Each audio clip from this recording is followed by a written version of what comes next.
Salut à tous et bienvenue dans iGeek Now consacré à l'iPhone 7, le nouveau smartphone d'Apple.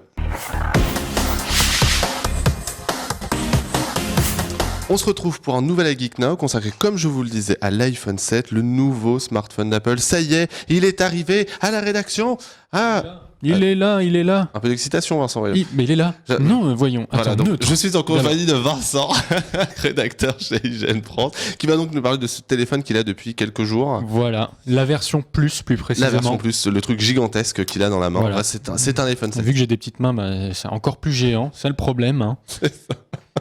Alors, pas très pratique. Déjà, est-ce que, alors je vois sur ta petite fiche, magnifique. Elle est magnique. On la voit pas. Attends, on va commencer par le design de l'appareil. Alors déjà, Ouais. qu'est-ce qui a changé par rapport à l'iPhone 6 et 6S finalement? Là, on va plus partir sur le 6S Plus, puisque de toute façon, ce qui change par rapport déjà, c'est la disparition de la prise jack. Ah oui, donc ça on le gros savait. changement. Il y avait eu des fuites. De toute façon, c'était pas vraiment une surprise.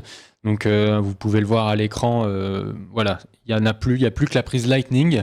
Et là, vous vous demandez peut-être, du coup, qu'est-ce qu'on fait pour brancher son casque jack? Attends, mais qu'est-ce qu'on peut faire si on a un casque en prise jack? Mais Apple a tout prévu. Ils ont prévu ça. Voilà, l'adaptateur jack Lightning. Bon, pourquoi pas? Moi, j'ai un peu peur au niveau de la durabilité en fait et de la robustesse. Clairement, si vous avez un chat, je pense que. Ouais, faut le cacher. C'est vrai que c'est un accessoire déjà qu'on peut perdre facilement, donc faut faire attention. Et pareil, faut voir si au niveau de la durabilité et de la résistance, est-ce que ça va tenir sur la durée, voir si on pourra en racheter aussi pour pas trop cher.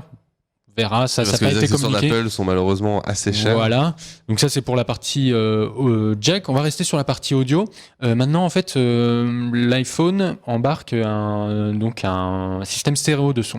Donc en fait, il y a le son qui sort aussi bien sur les haut-parleurs du bas, sur la base, mais maintenant il y en a un aussi au niveau du haut-parleur en fait où on entend où on passe les appels, qui sert de haut-parleur. Et c'est vrai que hier on regardait une vidéo ensemble et on entendait clairement la différence. C'est un vrai plaisir. En fait. C'est génial. Le toit ne cache plus en mode paysage, le doigt ne cache plus le haut-parleur, en tout cas en partie. Et du coup, ça permet clairement d'avoir un bien meilleur son en fait. Et justement, je trouve que même il y a pas non plus des basses de ouf, il y a pas de subwoofer, je pense pas, mais quand même c'est assez distinct. Franchement, c'est plus qu'un système d'appoint qu'on peut avoir sur un smartphone. Franchement, ça c'est vraiment un vrai plus, je trouve. Ensuite, il y a le nouveau bouton Home. Donc là, vous pouvez pas voir, c'est compliqué à expliquer, mais en gros, il est plus physique. Donc quand vous appuyez dessus, techniquement, il n'y a plus le clic. Le bouton ne se baisse pas. Mais en fait, il y a un petit moteur haptique en fait qui est caché dans l'iPhone qui simule. On va dire le clic et le mouvement mécanique qu'on peut avoir sur l'iPhone 6S par exemple, et c'est assez déroutant.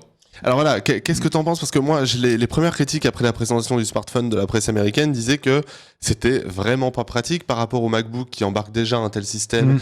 Il y a pas le clic, le clic est pas suffisamment ressenti.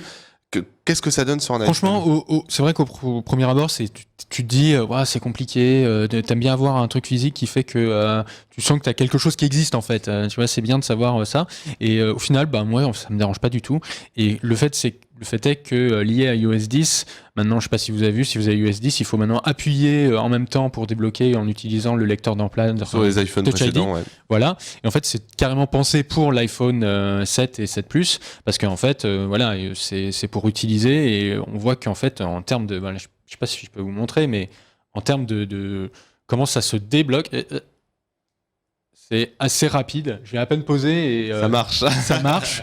Mais c'est super rapide en fait. Voilà, on pose le doigt et en fait il est déjà débloqué alors que ça met quand même beaucoup plus sur un iPhone, à l'iPhone 6. Un iPhone d'origine comme celui-ci, enfin un iPhone 6 plutôt. C'est une demi-seconde. Cliquer et ensuite reposer son doigt, ou alors rester appuyé quand on appuie sur le bouton. Enfin, c'est pas très pratique et c'est probablement un des défauts d'iOS 10 sur les précédents iPhones. Et il y a aussi un petit temps en plus. Là, on voit que niveau de la puissance aussi de traitement du Touch ID a été augmenté. Bon, ça on viendra après sur la puissance. Mais je voudrais terminer juste sur le derrière. la partie donc photo, on voit qu'il y a double capteur. Déjà, il y a eu un petit changement au niveau des antennes. Il y a aussi le changement des antennes. Bon, ça, c'est le design. Tu vois. À titre d'exemple, voilà. Voilà. Je sais si on voit très bien. On voit bien. On voit que la petite barre blanche, les deux petites barres blanches ont disparu. Voilà, maintenant, elle suit les contours de l'appareil. Bon, c'est esthétique. Hein. Oui. Tant mieux. Hein, ça fait une seule surface unie. Donc, pourquoi pas, si les gens portent vraiment importance au design de leur appareil. Pourquoi pas, moi pas trop, moi je m'en fiche. Voilà, regardez, en plus il est rose gold, donc. Alors on le voit pas, tu vois, le rose gold. On pense qu'il est gold là. Ah ouais, tant mieux alors. Mais il est rose gold. Et donc voilà, donc double capteur, un téléobjectif et un grand angle. Je dirais voilà un peu plus tard ce que j'en pense, mais c'est l'une des nouveautés qui est disponible que sur l'iPhone 7 Plus. C'est un capteur de 12 mégapixels. Et juste plutôt, au niveau du revêtement, c'est toujours la même chose. Donc c'est-à-dire qu'il est rayable hyper facilement, en tout cas pour le dos. Là pour le dos, oui, mais beaucoup moins que leur nouvelle finition. Voilà, le noir de jet. Noir de jet. J'ai pu le voir, voilà la finition, et on voyait encore plus que les traces de doigts, on voyait vraiment. C'est facilement réable, il suffit d'une petite clé ou d'une pièce dans la poche et ça laisse beaucoup plus de traces que sur cette finition qui est mate. Et voilà. Mais bon, après, l'écran est plutôt résistant. C'est un 5,5 pouces, toujours Retina, Full HD, aucun problème. Donc, clair. Du coup, vu qu'on parle de l'écran, ça me permet de parler un peu de la puissance. Ouais. Qu'est-ce que tu as remarqué au-delà, donc on fait pas un test d'iOS 10, hein, là, attention. Non, c'est plus des premières impressions, parce que là, je l'ai eu depuis quelques jours. C'est ça, donc du coup, qu'est-ce qui t'a le plus marqué lorsque tu as commencé à l'utiliser, ce téléphone, au niveau de la rapidité, de la prise de photos, ce genre de choses? J'ai toujours trouvé, personnellement, je pense que tu le diras aussi, tu penseras pareil, c'est toujours été très fluide en fait. Oui, globalement. Sauf quand on passe à la nouvelle version d'iOS, il y a toujours un petit retard, voilà. Mais en tout cas, quand le téléphone sort, il est toujours optimisé pour la version d'iOS qui sort. Donc là, c'est iOS 10. Franchement, c'est nickel. Tout est rapide. C'est un plaisir de naviguer. Tout se lance assez rapidement. C'est vraiment très intuitif. Au niveau, a priori, donc, si j'en suis ce que tu avais fait comme actualité, c'est un gros monstre de puissance, quoi. Donc en dessous, il y a la nouvelle puce A10 Fusion. J'ai pu tester le jeu. Ils avaient sorti un jeu pendant la présentation dans l'univers du Magicien d'eau. C'était Host Kingdom. Je l'ai installé. C'est gratuit. C'est un jeu qui fait quand même 1,3 giga. C'est quand même assez conséquent. Et c'est vrai que visuellement, ça délivre des couleurs et des animations, des cinématiques qui sont assez bluffantes. Là, vous pouvez voir ce que vous voyez à l'écran, qui doit être de la présentation. C'est ce qu'il y a sur l'iPhone. C'est vraiment super fluide. Après, est-ce que des gens vont développer des jeux qui tirent aussi bien la puissance que ce jeu-là? J'ai des doutes. Voilà, on verra. Peut-être que en voyant la puissance, les développeurs vont vouloir. Mais en tout cas, c'est clair que niveau puissance, c'est vraiment très fluide et graphiquement très au point. Est-ce que il y a quand même l'utilisation avec notamment le Force Touch, qui était donc la nouveauté de l'iPhone 6S et 6S Plus l'année dernière. Est-ce que toi, t'en trouves l'utilité? Est-ce que les nouveautés de ce nouvel iPhone, au niveau de la puissance, sont véritablement utiles? Quelqu'un qui a un iPhone 6S, par exemple, est-ce que vraiment il va trouver utile d'acheter un iPhone 7? Pas nécessairement. En fait, le fait de passer, je pense, plus à la version suivante, c'est plus, tu sais, comme je disais, l'optimisation avec iOS 10. Hein. Tu l'as vu, il y a certaines fonctionnalités qui, on voit, ne sont pas adaptées à la génération précédente. Les fonds d'écran en moins. C'est ça.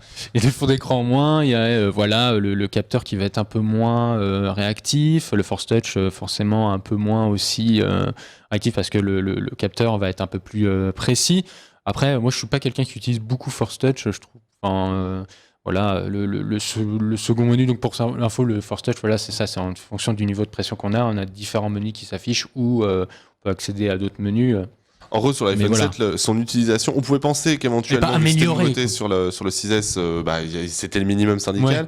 Ouais. Sur l'iPhone 7, en fait, au final, c'est toujours un peu la même chose. C'est pareil, oui, puisque de toute façon, après, c'est au bon vouloir des développeurs de développer une compatibilité avec Force Touch. On l'a dans Instagram, dans Facebook, des choses comme ça qui permettent en appuyant légèrement de pouvoir voir un aperçu ou des choses comme ça. Mais c'est pas non plus la révolution de passer à 7 Plus, au 7, pardon. Pour juste avoir un meilleur Force Touch en tout cas. Après, on va parler de probablement la grosse nouveauté de l'iPhone 7 Plus, parce que du coup, l'iPhone 7 n'a pas cette qualité-là. qu'est-ce que ça donne au niveau des photos? Bon, je te le cache pas, je sais déjà la réponse. Ouais. Parce que j'ai pu voir des vidéos que tu as fait, notamment de drones et même des photos. Le niveau de détail est juste incroyable. Le niveau, enfin, Même en zoom, en fait. Surtout là, alors là, oui, voilà, c'est le téléobjectif qui fait jusqu'à x10. C'est un zoom numérique, donc voilà, c'est pas logiciel. C'est juste fou, vraiment, faut le dire. Voilà, on a vraiment quelque chose qu'on pouvait retrouver dans un moment. C'était quoi? C'était les Lumia qui faisaient quand même oui, c'est ça, au-dessus au niveau. On pensait que Nokia était un peu imbattable. Voilà. Et c'est vrai que là, ils ont vraiment quand même proposé quelque chose de super complet, de super utile. Voilà, moi, je prenais même une vidéo, c'est limité, je crois, à x6. Et même ça, je pouvais zoomer sur un drone qui était à 20 mètres au-dessus du sol, et c'était assez bluffant. Il y a ça, je trouve que le capteur est beaucoup plus sensible à la luminosité. Hier, je suis allé un peu me balader pour tester le capteur dans les bois. La luminosité était assez sombre. Pourtant, j'ai pu faire des clichés où j'avais un niveau de détail qui était assez... bon, c'est un peu compliqué de le montrer. Peut-être que je vais le mettre, voilà, je vais demander à ce qu'on la place, mais en gros... on voit très bien les couleurs voilà, du coucher de soleil avec la luminosité de la forêt et tout. C'est assez Parce bluffant. qu'un des gros défauts de l'iPhone, finalement, c'était... Son appareil photo était pas horrible, mais c'est vrai que c'était pas non plus le meilleur smartphone de ce côté-là. Généralement, Xperia faisait mieux. On parlait de Nokia, et là, on a l'impression qu'il y a eu un vrai bond en avant. Je pense que c'est vraiment le gros atout de l'iPhone 7 Plus. Si vous aimez la photo, prendre plutôt des photos avec votre smartphone, clairement, l'iPhone 7 Plus il est de très très bonne qualité, le capteur, avec un bon niveau de luminosité, et il y a le stabilisateur aussi optique qui fait super bien le taf. J'imagine qu'en zoom numérique, bon, le stabilisateur, faut pas non plus avoir la tremblade. Jusqu'à, on va dire, x6, avec les bras le long du corps, ça passe. Quand on passe entre x6 et x10, là, autant avoir un stabilisateur quand même d'appoint à côté. Mais voilà. L'autre grosse amélioration de cette version 7 de l'iPhone, en quelque sorte, c'est l'autonomie. Alors, je crois que le gain d'autonomie est plus impressionnant sur l'iPhone 7 que sur l'iPhone 7 Plus. C'est ça, je crois, donc 2 heures sur l'iPhone 7 et 1 heure sur l'iPhone 7 Plus. En moyenne, oui. En moyenne, oui. Moi, par exemple, l'utilisation, je suis pas non plus quelqu'un qui est tout le temps connecté, qui passe beaucoup d'appels. Donc, ça m'a duré facilement une journée il me restait à peu près 10 à 20%. Après, quand j'ai voulu le pousser un peu plus, donc faire du jeu, de la photo, de la vidéo, bon, là, à la fin de la journée, j'étais bien content de rentrer chez moi à 20h, 21h et de pouvoir mon câble Lightning. Mais voilà, après, ça reste dans la moyenne de ce qu'on peut avoir chez la concurrence, comme chez Samsung. Ça se charge super rapidement, je trouve. Franchement, parce qu'il y a le superchargeur ou je sais plus quelle est l'option. Je sais pas s'il y en a. Il y a le superchargeur du côté Samsung. Là, il n'y a pas vraiment d'option comme ça, mais quand on active l'économiseur de batterie, ça va très très vite. On peut avoir 50%, je pense, en moins de 30 minutes, quelque chose comme ça. Voilà. Et puis l'autre nouveauté aussi, j'en avais pas parlé au niveau du design, c'est qu'il est IP56. Oui, voilà, c'est ça, oui. C'est qu'il il résiste, il supporte les éclaboussures, donc la boue, elle est comme ça, et il est waterproof jusqu'à 1 mètre. C'est-à-dire que lorsque je vais trouver un crush dans le transport en commun, comme dans la pub de Samsung, et que je le fais malencontreusement tomber dans l'eau pendant que je fais la vaisselle, parce que ça m'arrive souvent, je vais pouvoir quand même répondre à l'appel. Tu vas pouvoir, même si Apple précise qu'il faut le laisser un peu sécher, tranquille. Oui, c'est ça, parce que je crois qu'il faut le laisser sécher 5 heures avant de le recharger quand même. C'est ça, ouais. C'est pas non plus un IP57 comme le dernier Samsung Galaxy S7. Qui était vraiment totalement waterproof, étanche, et on pouvait aller jusqu'à, je crois, 10 mètres. Voilà, c'est un autre niveau. Là, c'est pour pallier, en fait, à la concurrence, vous pouvez, si vous voulez, le faire tomber dans votre évier pendant que vous faites la vaisselle. Bon, ça passe encore, mais voilà, c'est pas non plus l'étanchéité ultime. Mais c'est déjà bienvenu, heureusement. Après, forcément, c'est une des grosses nouveautés de l'Apple Watch 2. Ouais. C'est vrai que ça aurait été bizarre de ne pas l'avoir sur l'iPhone, en fait. Ouais, tout à fait. Donc on va passer un petit peu aux conclusions, au bilan, en tout cas de ses premières impressions, parce que comme tu le dis, tu l'as depuis seulement quelques jours. Quel est ton avis général? Est-ce que, je te pose la question, quelqu'un qui a un iPhone 6S, est-ce que c'est vraiment utile? Quelqu'un qui a un iPhone 6, Est-ce que il est quand même, donc il date de 2 ans, hein, pour rappel. Est-ce que lui, il va être beaucoup plus intéressé par un iPhone 7 et quelqu'un qui vient d'Android. Bon, ne parlons pas de Windows Phone. Erwan, si tu nous écoutes. Voilà, quelqu'un qui vient d'Android, est-ce qu'il va être convaincu ou est-ce que de toute façon c'est toujours un iPhone? Donc dans tous les cas, si t'aimes pas un iPhone, tu l'achètes pas, quoi. En termes de caractéristiques pures, autant directement se diriger vers le 7 Plus. C'est un peu. Après, c'est savoir les inconvénients d'avoir un écran de 5,5 pouces, c'est quand même super grand. On peut faire la différence. Voilà. Et avant, moi, j'avais le SE, donc l'iPhone SE, qui avait été annoncé un peu plus tôt dans l'année, et c'était. J'avoue que le passage a été difficile. Après, si on vient d'une précédente génération avant le 6S, oui, le passage est quand même plus justifié que du 6S au 7. Si vous aimez la photo, le passage du 6S au 7 Plus est clairement un gros avantage.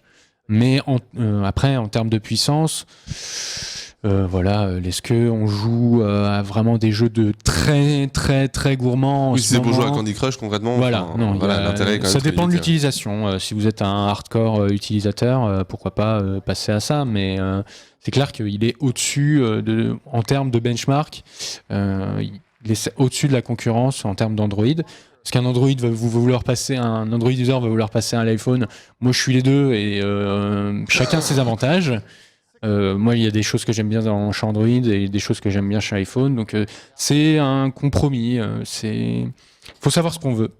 C'est un peu compliqué. Là, après, c'est à l'utilisateur de savoir ce qu'il veut. Et puis aussi son porte-monnaie. Oui, voilà, parce qu'il faut savoir ce qu'on veut, mais il faut aussi savoir ce qu'on a sur son compte en banque. Parce que l'iPhone 7, c'est quand même de 909 € en 32 Go et ça peut aller jusqu'à 1129 € dans la version 256. Donc celui que tu as, c'est ça. Voilà, donc si vous voulez l'agresser, donc si vous voulez le raqueter, sachez-le, il a un téléphone à quasiment 1200 € dans la poche. Je pense que je vais le mettre sous verre à la rédac, ça va être plus pratique. Exactement, c'est un peu. Mais il y a aussi ces petits inconvénients, comme je disais, la fameuse disparition du jack qui est au niveau. On s'attendait à quelque chose du coup de plus fin. Tu vois, c'était un peu l'atout, c'est-à-dire on enlève le jack. Non. Au final, pas trop. Hein. C'est peut-être en prévision du prochain iPhone qui signera les 10 ans et qui lui sera peut-être genre une feuille de papier. Soyons fous. On espère l'iPhone Air, on l'attend. Écoutez, de toute façon, on se retrouve bientôt pour le test. Voilà, le test complet avec des suivi un peu plus tard de celui de l'Apple Watch 2 que tu auras bientôt, je crois. Oui. Et puis, si vous avez cassé votre tirelire, enfin c'est même plus qu'une tirelire là, c'est un PEL, je pense, pour vous acheter l'iPhone 7 ou l'iPhone 7 Plus, n'hésitez pas à donner votre avis dans les commentaires sous cette vidéo, mais également sur les réseaux sociaux, sur Twitter, IGN France, Facebook également, IGN Fra, excusez-moi, et sur Facebook IGN France. On se retrouve bientôt donc pour de nouveaux avis, notamment sur l'Apple Watch avec Vincent. Salut à tous. Salut.